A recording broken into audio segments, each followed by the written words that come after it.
Okay. Okay. Okay. ఇప్పుడు వినిపిస్తుందా sister? వినిపిస్తుంది. చదివేశాం సిస్టర్. వాక్యం చదివాం మేము.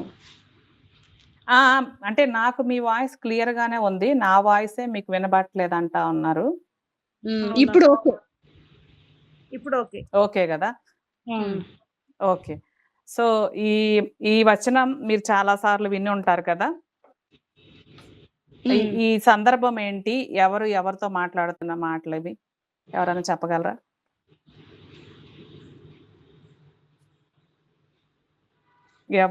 ఎవరితో మాట్లాడుతున్న మాట?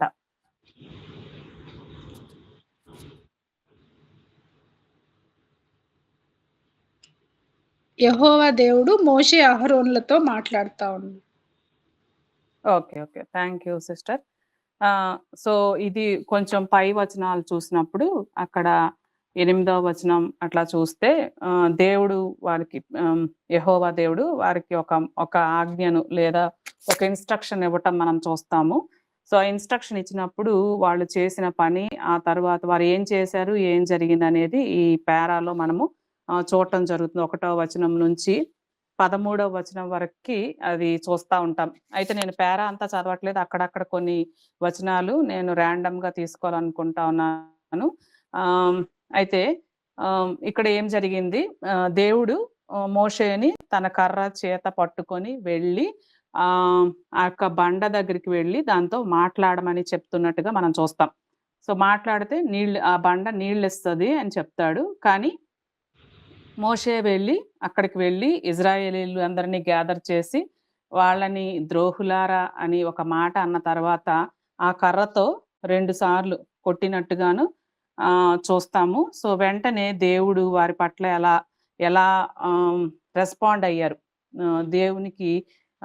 దేవుని యొక్క రెస్పాన్స్ ఎలా ఉందనేది ఇక్కడ మనం చూడటం జరుగుతుంది. అయితే మోషే తప్పు చేశాడా? ఎందుకలా చేశాడు? అసలు ఆ పరిస్థితి ఎందుకొచ్చింది? తన జీవితంలో తాను చేసిన పనిని బట్టి ఇజ్రాయేలీల ప్రజలను 40 ఏండ్లు నడిపించిన ఒక మహానుభావుడు లేదా ఒక గ్రేట్ బిలీవర్. మన నార్మల్ లాంగ్వేజ్‌లో మాట్లాడుకుంటే ఒక మంచి గొప్ప విశ్వాసి. ఇక్కడికొచ్చేటప్పటికి తను చేసిన పనిని బట్టి చాలా తన లైఫ్‌లో ఒక బిలీవర్ లైఫ్‌లో ఇది చాలా పెద్ద పనిష్మెంట్ అని చెప్పుకోవచ్చు. దీన్ని ఇంకా క్లియర్‌గా చూడొచ్చంటే డిట్రానమీ ద్వితీయోపదేశ కాండం 3వ అధ్యాయం 26వ వచనంలో ఒకసారి నేనే చదువుతాను. అక్కడ ఏమని ఉంటదంటే 3వ అధ్యాయము 26వ వచనం, యెహోవా మిమ్మును బట్టి నా మీద కోపపడి నా మనవి వినకపోయెను, మరియు యెహోవా నాతో ఇట్లనెను, చాలును, ఇకను ఈ సంగతిని గూర్చి నాతో మాట్లాడొద్దు. సో, ఆయన మళ్ళా రిక్వెస్ట్ చేస్తాడు. సో, అక్కడ ఏమైతుంది 20వ అధ్యాయం సంఖ్యాకాండంలో ఏమంటాడంటే దేవుడు, మీరు వీళ్ళని తీసుకొని కానాను దేశానికి వెళ్ళటం లేదు.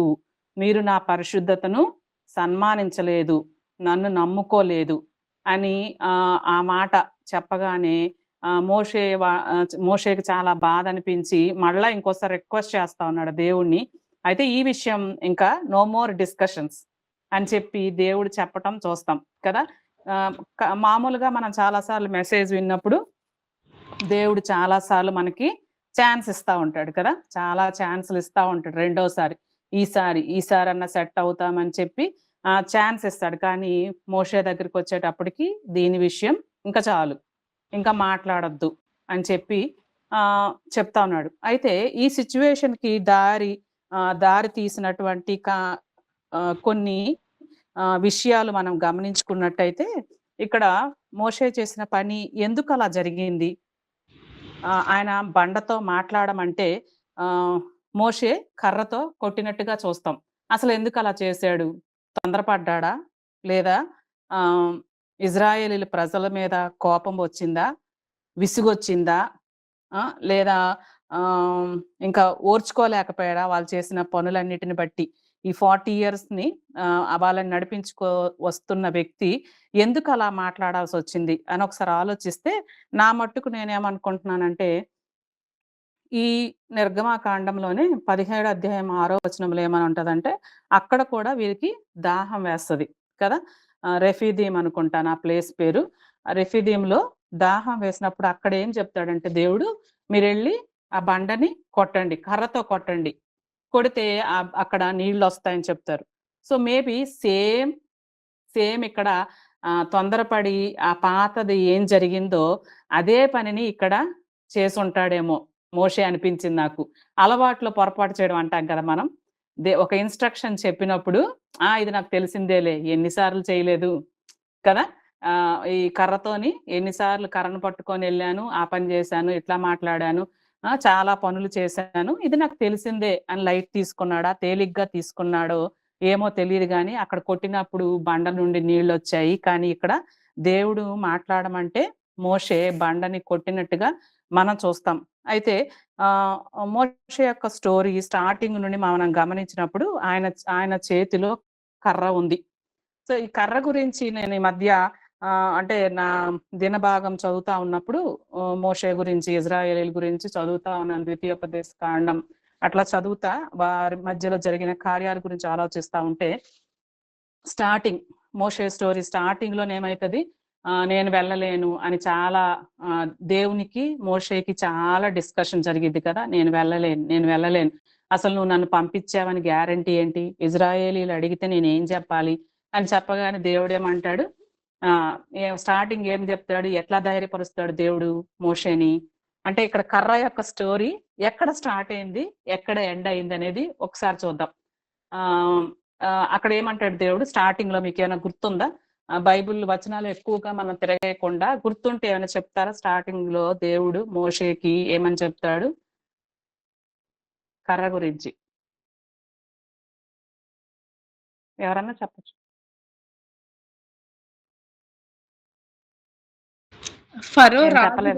ఫరో రాజు దగ్గర ఆ కర్రని కింద వేస్తే అది పాము అయిపోతది, మళ్ళీ తీసుకుంటే అది కర్ర అయిపోతుంది అనుకుంటా. Okay, okay, very good. అవును. తర్వాత నేను ఇంకా కొన్ని చెప్తాను. తర్వాత ఆ కర్ర గురించి ఎట్లా ఉంటదంటే, ఆ కర్రే మిగతా పాములన్నిటినీ మింగేసినట్టుగా, మనం ఐగుప్తు తాలూకా మంత్రగాలు తీసుకొచ్చినటువంటి కర్రలు కూడా పాములు అవుతాయి. కానీ ఈ కర్ర వచ్చి ఆ పాముల్ని మింగేసినట్టుగా మనం చూస్తాం కదా! తర్వాత ఇంకా కొంచెం ఇంకొక అద్భుతం ఏంటంటే, మోషే చెయ్యిని తన బాడీకి ఆనుకొని తీసుకొచ్చినప్పుడు కుష్టు వ్యాధి వస్తది. తర్వాత మళ్ళీ దూరంగా పెట్టినప్పుడు స్వస్థపరచబడ్డం. ఇట్లా 3 కార్యాలు దేవుడు చూపిస్తాడు. కర్ర గురించి, తర్వాత తన బాడీలో స్వస్థత గురించి, తర్వాత నేల మీద నీళ్ళేస్తే అది రక్తం అయినట్టుగా, అట్లా 3 కార్యాలు ఆయనకొక చిన్న సూచక క్రియ గాని లేదా మహత్కార్యముగా గాని చూపించి, ఇంకా నువ్వు వెళ్ళు అన్నప్పుడు ఇజ్రాయేలీలకి ఆ చేసిన పనిని చూపిస్తే వాళ్ళు మోషేని దేవుడు పంపించాడని నమ్ముతారు అన్నమాట. సో ఈ స్టోరీ చూస్తే ఈ కర్ర ద్వారా లేదా మోషే యొక్క చేతి కర్ర ద్వారా ఆయన చేసిన కొన్ని పనుల గురించి చెప్పుకుందాం మనం. ఓకేనా? 4వ అధ్యాయం 30వ వచనం చూస్తే, దేవుడు మోషేని అపాయింట్ చేసినట్టుగా ఒక అథెంటిసిటీ, అంటే ఒక ప్రామాణికంగా అక్కడ ఇజ్రాయేలీలు ఆయన మాటని నమ్ముతారనమాట. తర్వాత 7వ అధ్యాయం 10వ వచనంలో చూస్తే ఫరో ఎదుట ఆ కర్ర అనేది సర్పంగా మారటం మనం చూస్తాం. అంటే ఒక నిర్జీవమైన కర్రలోకి జీవం వచ్చినట్టుగా మనం చూస్తాం. తర్వాత అంటే నేను బైబిల్ ఓపెన్ చేయించట్లేదండి, ఎందుకంటే టైం మళ్ళీ సరిపోతుందో లేదని. ఓకే కదా, లేకపోతే ఓపెన్ చేద్దామా? పర్వాలేదు సిస్టర్, చెప్పేసేయండి. ఓకే. సో 7వ అధ్యాయం 20వ వచనంలో చూస్తే ఆ నది నీళ్ల మీద ఆ కర్రని చాచినప్పుడు ఆ నీళ్లు రక్తంగా మారినట్టుగా, తర్వాత 8వ అధ్యాయం 5వ వచనంలో ఆ దేశమంతా కప్పలతో నిండినట్టుగా ఆ కర్రని ఎత్తిపట్టి ఆ దేశం మీద చూపించినప్పుడు మొత్తం పొలాలు, ఇంట్లో, ప్రతి గదిలో ఎక్కడ చూసినా కప్పలు వచ్చినట్టుగా చూస్తాం. అదే 14వ అధ్యాయం 21వ వచనం చూస్తే ఆరిన నేల, సముద్రములో ఆరిన నేలను మనం గమనిస్తాం. 17వ అధ్యాయం 6వ వచనానికి ఇందాక మనం చెప్పుకున్నట్టుగా బండని కొట్టినప్పుడు బండ నుంచి నీళ్లు వచ్చినట్టుగా చూస్తాం. 17వ అధ్యాయం 9వ వచనం మనకు తెలుసు కదా, అక్కడ మోషే ప్రేయర్ చేస్తాడు, యెహోషువ యుద్ధానికి వెళ్తాడు. ఇక్కడ ఇక్కడ కూడా మోషే యొక్క కర్రని దేవుని కర్రగా చెప్పబడిందనమాట. అక్కడ గాడ్స్ స్టాఫ్ లేదా గాడ్స్ రాడ్ అని మెన్షన్ చేయడం చూస్తాం మనం ఇంగ్లీష్‌లో. సో, దేవుని కర్రగా అక్కడ చెప్పబడింది. అక్కడ ప్రేయర్ చేసినప్పుడు యెహోవా నిస్సిగా అమాలేకీయుల మీద విజయం వచ్చినట్టుగా మనం చూస్తాం. సో, ఆ కర్ర గురించి కొన్ని విషయాలు ఇక్కడ చెప్పబడినాయి. అట్లానే అయితే ప్రతిసారి మోషే కర్రని ఎత్తి పట్టుకున్నప్పుడే అద్భుతాలు జరిగినాయా? లేదు. కొన్నిసార్లు కేవలం మోజెస్ తన చెయ్యిని ఎత్తి చూపించి దేవుని పేరట ఎత్తి చూపించినప్పుడు కూడా కొన్ని కార్యాలు జరిగినట్టుగా చూస్తాం. దానికి ఉదాహరణ ఏంటంటే నిర్గమాకాండం 10వ అధ్యాయం 18వ వచనంలో ఏమనంటుందంటే ఈజిప్ట్ అంటే ఐగుప్తు మీదకి మోషే తన చెయ్యి ఎత్తగానే ఈజిప్ట్ అంతా 3 రోజులు చీకటి కమ్ముకుందంట. వేరాజ్ ఇజ్రాయేలీలకు చాలా వెలుతురు చక్కగా వాళ్ళ పనులన్నీ చేసుకునేటట్టు ఉంది. అక్కడ కర్రని యూజ్ చేయలేదు. కేవలం మోషే తన చెయ్యెత్తి చెప్తున్నట్టుగా చూస్తాం. అయితే మనం తర్వాత చూసినప్పుడు ఇక్కడ 20 అధ్యాయం మనం ఇందాక ఫస్ట్ స్టార్టింగ్‌లో చూసుకున్నాం కదా! 20 అధ్యాయము 12వ వచనంలో మరి ఎందుకు అక్కడ అలా జరిగింది? అసలు ఏం జరిగింది అక్కడ? నీళ్లొచ్చినాయి గదా! పనైతే జరిగింది. కానీ దేవునికి కోపం వచ్చింది. చెప్పింది చెప్పినట్టుగా మోషే చేయలేకపోయాడు. అంతే కాకుండా ఆయన ఏమంటున్నాడంటే, "నువ్వు నా పరిశుద్ధతను సన్మానించినట్లు నన్ను నమ్ముకొనకపోతివి." కదా! ఎంత ఒక ఏంటంటే ఒక ఒక మాట, ఒక పెద్ద మాటని పనిష్మెంట్ అంటామా? లేకపోతే ఒకరి గురించి ఒక అభిప్రాయాన్ని తెలియచేయటం అన్నమాట. "నువ్వు నా పరిశుద్ధతను సన్మానించలేదు. నన్ను నమ్ముకోలేదనేసాడు దేవుడు." కదా! అట్లా ఎలా అన్నారాయన? అంటే ఒక ఒక ఒక వస్తువును లేదా దేవుడు మనకిచ్చిన దానిని మేబీ మనం రైట్ చేస్తా ఉండుండొచ్చు. మేబీ మనం చేస్తున్న పని ఆహ్, రైట్ అంటే పని కరెక్టే. కానీ మెథడ్ రాంగ్. కదా!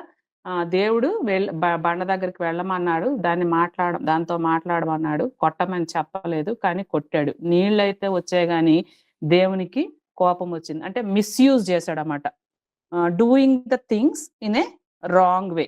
Doing the right things in a wrong way. ఒక మంచి పనిని చెయ్యకూడని పద్ధతిలో చేయటం. అది దేవునికి ఇష్టముండదు. ఎవరన్నా గుర్తొస్తున్నారా బైబిల్‌లో అట్లా చేసినోళ్ళు? కరెక్ట్ పనే కానీ రాంగ్‌గా చేయటం. ఎవరన్నా? సౌలు. దేవుడు చెప్పినట్టుగా మొత్తం అన్నిటిని బలివ్వమని చెప్తే కొన్నిటిని మంచిగా బాగున్నాయి. తర్వాత దేవునికే బలివ్వడానికి ఉపయోగపడతాయని తీసి పక్కన పెట్టిండు కదా! ఇంకా ఎవరైనా ఉన్నారా?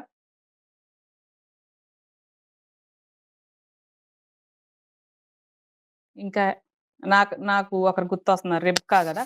రిబ్కా యాకోబు విషయంలో చేసిన పనికి ఇంకా తల్లిదండ్రులతో ఎప్పటికీ ఎడబాటయిపోయింది యాకోబుకి కదా! తను తన కొడుకుకి మంచి కర్రీ చేసి పెట్టడం, ఆ గొర్రె చర్మాన్ని అంటే ఒళ్ళంతా హెయిర్ ఉన్నట్టుగా అలా మేకప్ చేయటం, ఆశీర్వాదం కోసం ఒక తల్లి యొక్క తపన. అది కరెక్టేనా? అంటే మేబీ తను ప్రెగ్నెంట్‌గా ఉన్నప్పుడు దేవుడు చెప్పాడు. చిన్నోడే బ్లెస్ చేయబడతాడు పెద్దోడి కంటే. కానీ తల్లిగా అలా చేయొచ్చా? చేయకూడదు కదా! నేననుకుంటున్నాను చేయకూడదని. కానీ రెబ్కా అలా చేసేసింది. మరది దేవుడు మెచ్చుకోడేమో అని నేననుకుంటున్నాను. అందుకే తన కుటుంబంలో తర్వాత చూస్తే వాళ్ళు చెల్లాచెదురైపోయి వేరు వేరు ప్లేసెస్‌లోకెళ్ళిపోయి మేబీ చాలా కాలం వాళ్ళు కలవకుండానే ఉండిపోయారు. కొడుకు, తల్లి లేదా కొడుకు, ఫాదరు కలవడానికి వీలు పడకుండా అయిపోయింది. అయితే నమ్మకపోవడానికి పరిశుద్ధతను సన్మానించినట్లు నమ్మలేదంట. అసలు నమ్మిక ఎప్పుడు తప్పిపోతాం మనం? ఎందుకు తప్పిపోతాం? చెప్తారా ఎవరన్నా? ఎవరు మాట్లాడట్లేదు. సునీత సిస్టరే మాట్లాడుతున్నారు. నా మాటలు అర్థం కావట్లేదా? నమ్మిక లేదా విశ్వాసం ఎందుకు తప్పిపోతాం? ఎప్పుడు తప్పిపోతాం?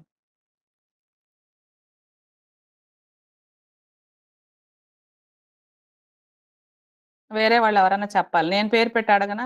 జ్యోతి sister, Kalpana sister, Ranjani sister,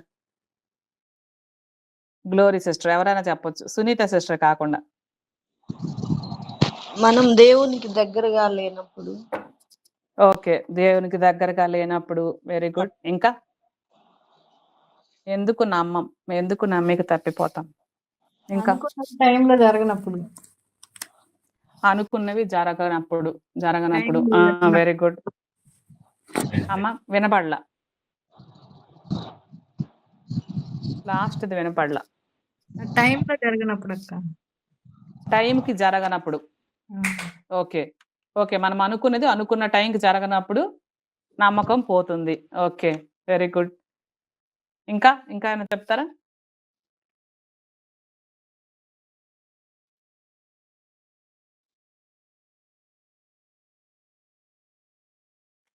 ఇంకా ఏమన్నా ఉందా?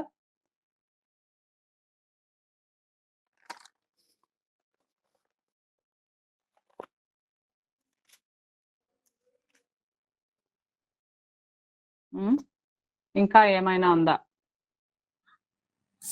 మనము నమ్మికనే ఇంకొక మాట ఇంకొక విధంగా చెప్పాలంటే ఇంకా డీప్ వర్డ్ ఫెయిత్ కదా, విశ్వాసాన్ని అని చెప్పుకోవచ్చు. రోమాలో ఉంటది కదా 10వ అధ్యాయము 17వ వచనంలో, కాగా వినుట వలన విశ్వాసం కలుగుతుంది, వినుట క్రీస్తుని గూర్చిన మాట వలన.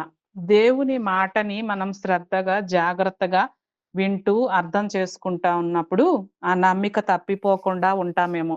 మేబీ మోజెస్ లేదా మనం కానీ రోజు విన్నదే, నేను చిన్నప్పటి నుండి చదివిందే, నేను చాలా సార్లు ఈ మెసేజ్ విన్నదే అని తేలికగా తీసుకున్నప్పుడు తొందరపాటులో దేవుని వాక్యాన్ని తప్పుగా అర్థం చేసుకోవడానికి, లేదా విశ్వాసం కోల్పోవడానికి, లేదా అపనమ్మికలోకి వెళ్ళటానికి అవకాశాలుంటాయని నేను అనుకుంటున్నాను. 40 ఏళ్ల నుండి ఎన్నో అద్భుతాలు, ఆశ్చర్య కార్యాలు, సూచక క్రియలు, మేబీ మోషే తను చనిపోయిన తర్వాత ఇప్పటి వరకు అలాంటి ప్రవక్త ఇజ్రాయేలీల్లో ఇంతవరకి పుట్టలేదంట. చివరి అధ్యాయం ద్వితీయోపదేశ కాండం 34 అధ్యాయం వచనంలో ఉంటదనమాట. అలాంటి ప్రవక్త ఇజ్రాయేలీలో మళ్ళా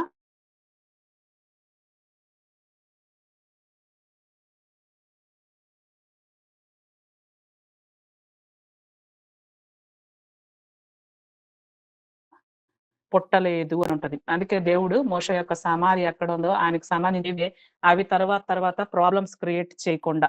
ఓకేనా? సో దేవుని మాటను సరిగా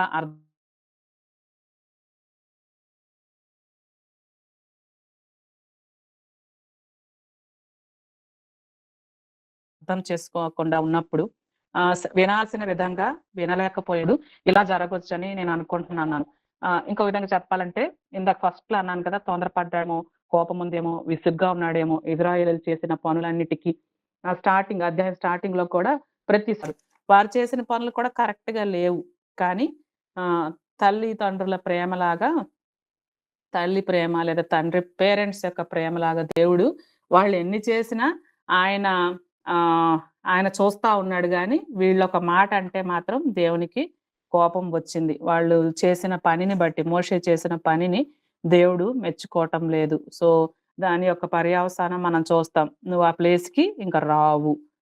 అంతేకాకుండా ఈ నమ్మిక తప్పిపోయినప్పుడు లేదా నెక్స్ట్ కాన్సిక్వెన్స్ ఏం జరుగుతది? ఎప్పుడు ఒక ఇద్దరి మధ్య నమ్మకం లేదనుకోండి, ఏం జరిగిద్ది? నమ్మకం తగ్గినప్పుడు ఏం జరుగుతుంది?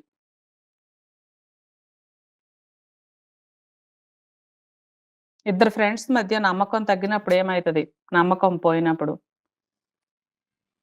ఏం కాదా?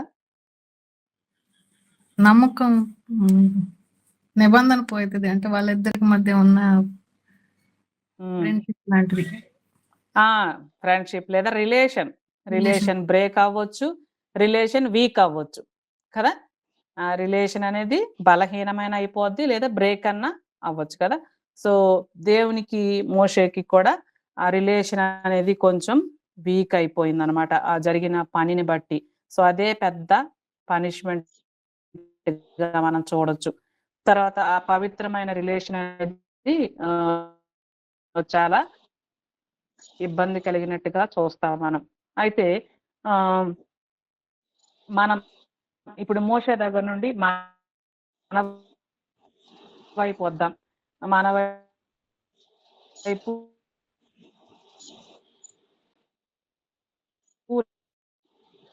లేదా బైబిల్‌లో కొన్ని ఎగ్జాంపుల్స్ మనం చూద్దాం. సో, మోషేకి ఆ యొక్క తనకున్నటువంటి గొర్రెలు కాసుకునేటటువంటి కర్రని ఎలా యూజ్ చేశాడు? ఏమేం చేశారు?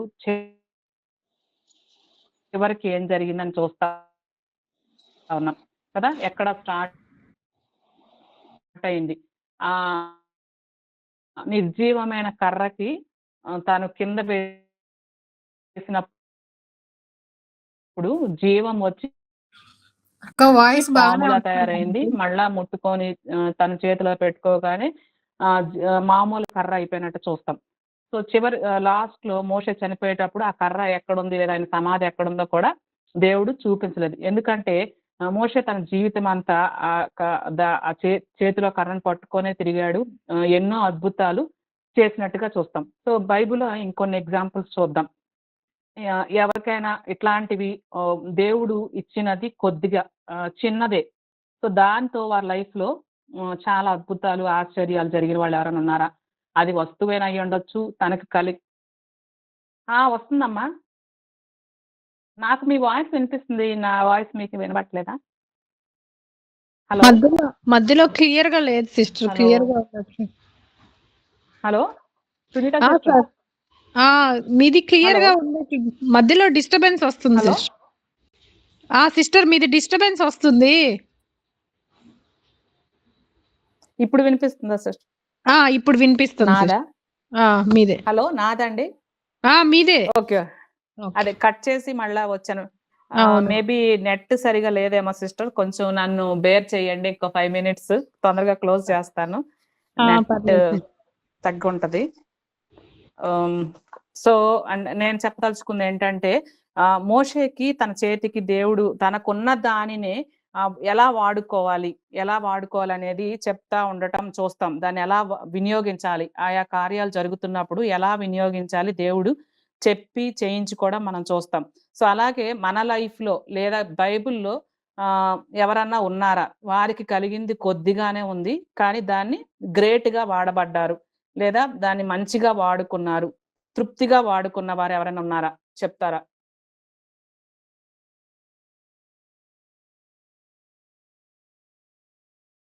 హలో. ఎవరన్నా ఉన్నారా అలాంటి వాళ్ళు?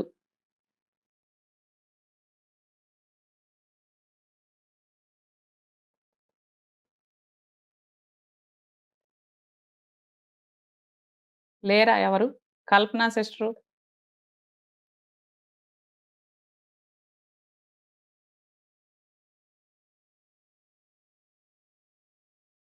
హలో. సునీత సిస్టర్.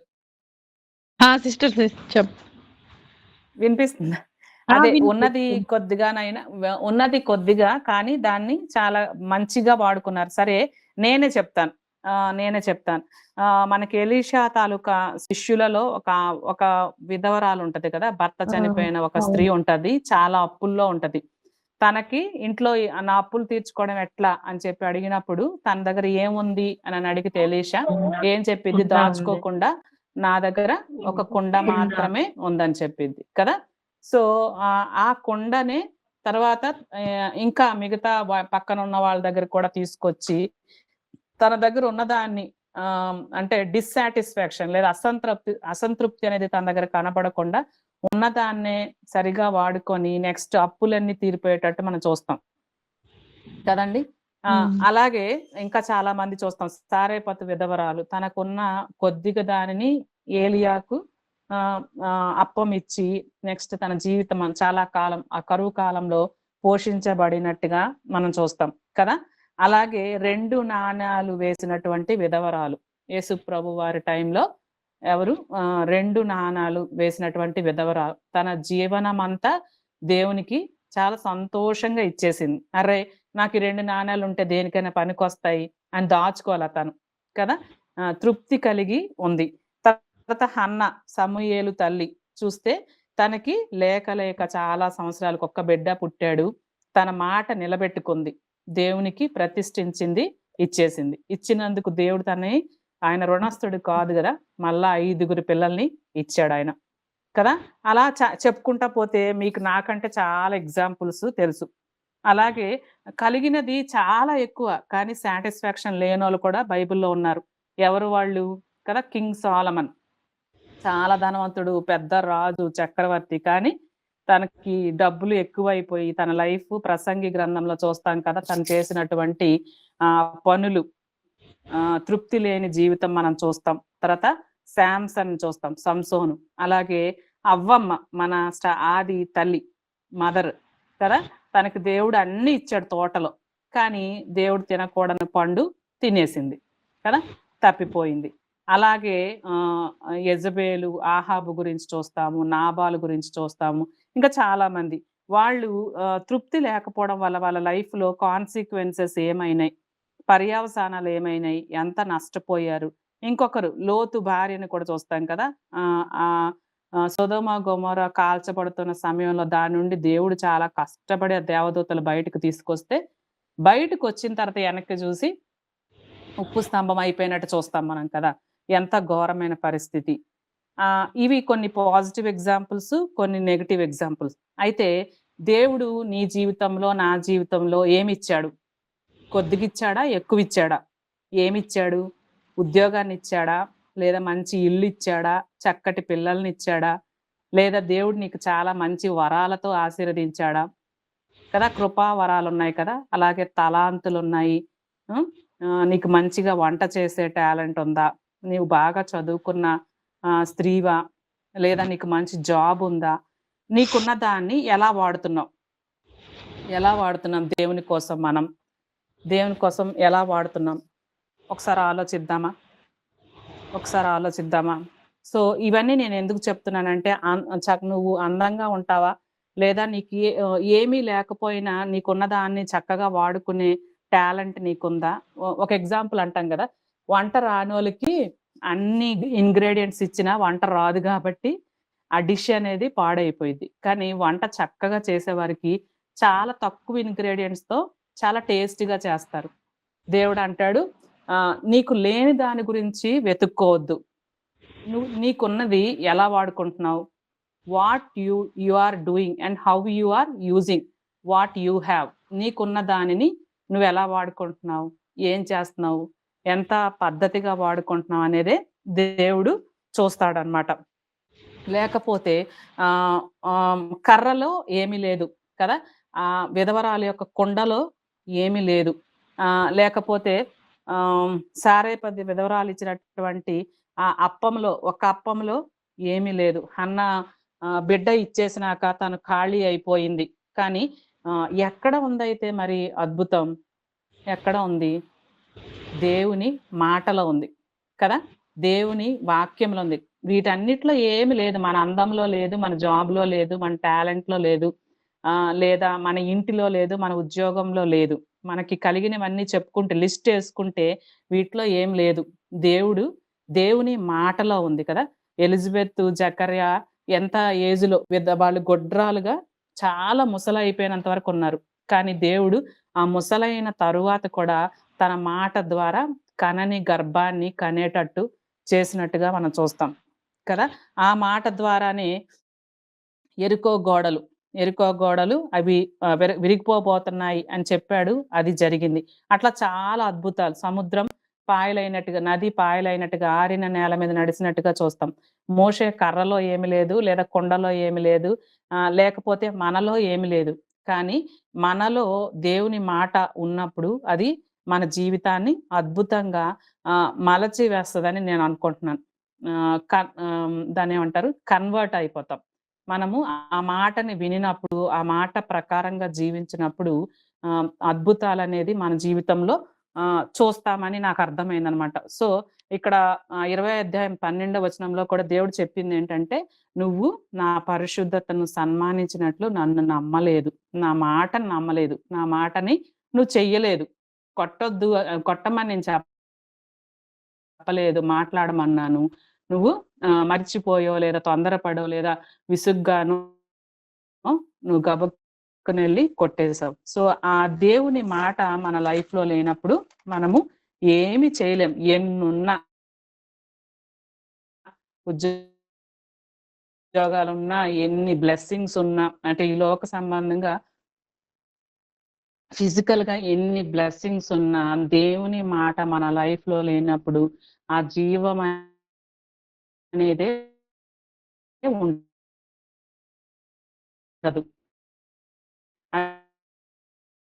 అది నిర్జీవంగానే ఉంటది మన లైఫ్.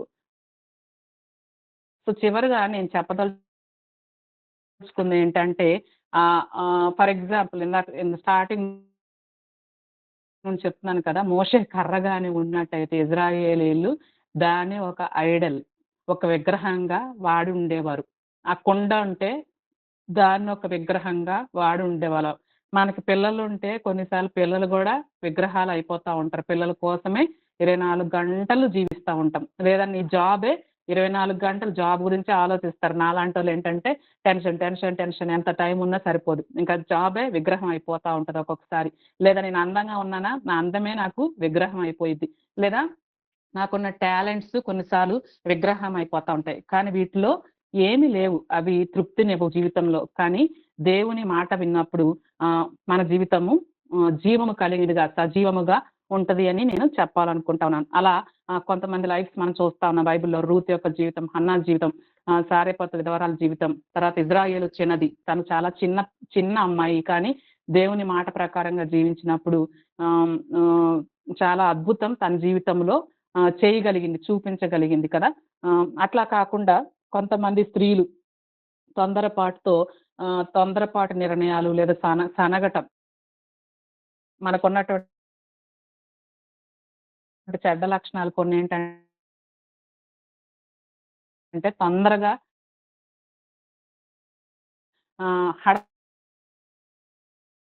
హడావిడి పడిపోతామన్నమాట.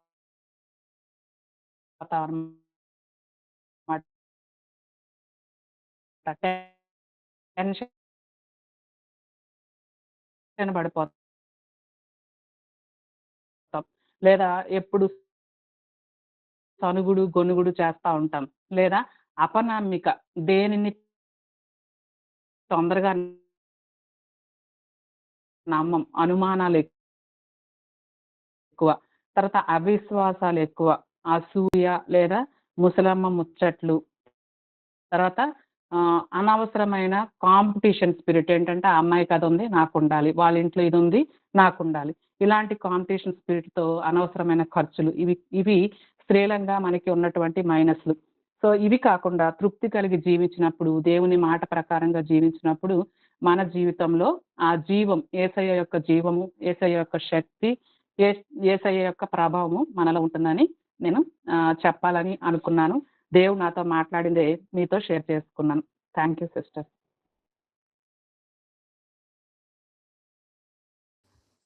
Thank you sister. మంచి వాక్యం అందించినందుకు. ఎవరు అక్కడ ప్రేయర్ చేస్తారా?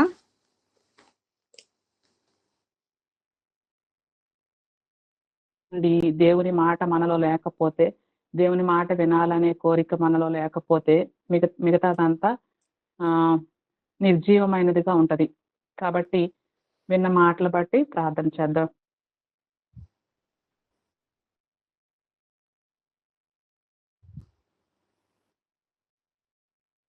రంజని, నువ్వు ప్రేయర్ చేసి క్లోజ్ చేయమ్మా. రంజని,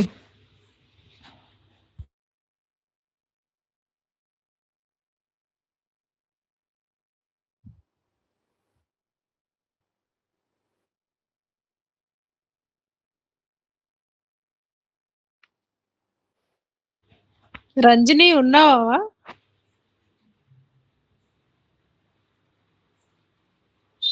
రంజని, కల్పన నువ్వు చేస్తావమ్మా ప్రేయర్? అక్క ఆ, చెయ్యమ్మా. మహోన్నతుడ కృపగల నాయన ప్రేమ గల తండ్రి, మీ పరిశుద్ధమైన ఘనమైన నామానికి వందనాలు, స్తుతులు, స్తోత్రాలు చెల్లించుకుంటున్నాం తండ్రి. ఈ మంగళవారం కూడా నైనా సిస్టర్ మీటింగ్స్ లో ప్రభా నేను కూడా నైనా పాల్గొనడానికి ఇచ్చిన ఈ సమయాన్ని బట్టి మీకే వందనాలు, స్తోత్రాలు చెల్లించుకుంటున్నాం తండ్రి. చెప్పిన వాక్యాన్ని ఇచ్చిన సిస్టర్ని బట్టి మీకే వందనాలు, స్తుతులు, స్తోత్రాలు తండ్రి. నాయన వాక్యం ద్వారా మీరు మాట్లాడిన ప్రతి మాటను బట్టి కూడా మీకే వందనాలు, స్తుతులు, స్తోత్రాలు చెల్లించుకుంటున్నాం తండ్రి. అవును తండ్రి, ఇశ్రాయేల్ ప్రజలు నడిపించే ప్రవక్తగా ప్రభా మోషే గారిని ఎన్నుకున్నారు తండ్రి.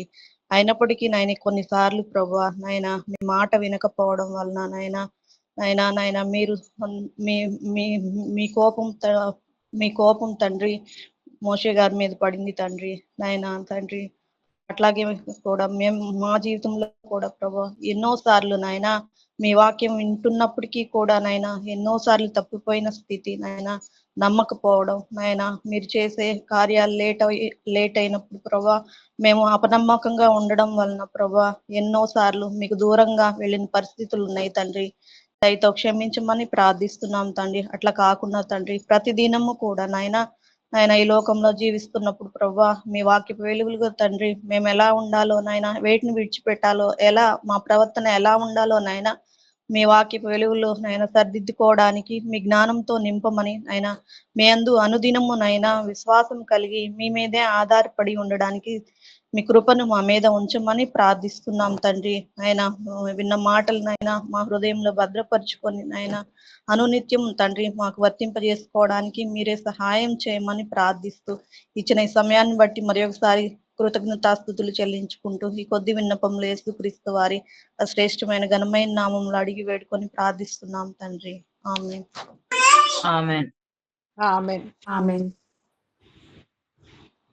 వాక్యం చెప్పిన స్వరూప సిస్టర్ కి వందనాలు.